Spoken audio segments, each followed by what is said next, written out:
மாணவரான உங்களை நான் கேட்டுக்க ஒன்று தான், படிங்க படிங்க, படிச்சுக்கிட்டே இருங்க. காலேஜில் நாங்கள் படித்தது கொஞ்சமாக தான். நான் முதல்வன் திட்டத்தின் வழியாக தான் நாங்கள் இப்போ ஒரு இன்டர்ன்ஷிப்க்கு டோக்கியோ ஜப்பான் போயிருக்கோம். என் பையன் நான் முதல்வன் திட்டத்தில் படித்து பிரான்ஸில் ஏர்பஸ்ல வேலை செஞ்சுட்டு இருக்காங்க. 5 லட்சம் ரூபாய் முதல்வர் ஸ்டாலின் அவரோட தயவால பாருங்க என் பையன்.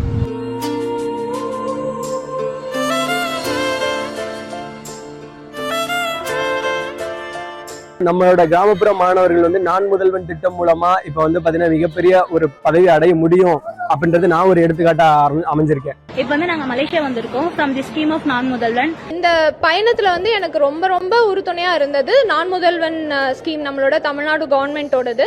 என்னோட இந்த யூபிஎஸ்சி ஜேர்னில நான் நான் முதல்வன் திட்டத்தோட பயனாளியா இருந்திருக்கேன். 2025 யூபிஎஸ்சி எக்ஸாம்ல 698 ரேங்க் வாங்கி கிளியர் பண்ணிருக்கேன். தமிழ்நாடு கவர்மெண்டோட நான் முதல்வன் ஸ்கீம்ல தான் ஃபுல்லா படிச்சேன். 2024 எனக்கு நான் முதல்வன் மூலமா நான் அதுல ஸ்காலர்ஷிப் வாங்கினேன் சார். அதுக்கப்புறம் தான் இந்த குரூப் 1 கிளியர் பண்ணேன் சார். நான் என்ன படிக்கிறீமா?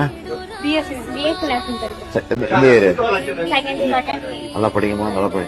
இதுவரையும் இல்லாத குரலாக தமிழ்நாடு பூரா இந்த கடந்த 5 வருஷமா தான் எல்லாரையும் பார்த்து படிங்க படிங்க படிங்க படிங்கிற குரல் உச்சகட்டமா மாநிலம் பூரா ஒலிக்குது. அது இதுவரையும் இல்லாத குரல். படிப்பு முக்கியத்துவம் இருக்கு, படிக்க வச்சிருக்காங்க. ஆனா எனக்கு தெரிஞ்சு திரு ஸ்டாலின் அப்படின்னு யோசிச்சு பார்த்தா அடுத்த உடனே என்ன வருதுன்னா, என்ன படிக்கிறீங்கன்னு கேட்கிற கேள்விதான் வருது.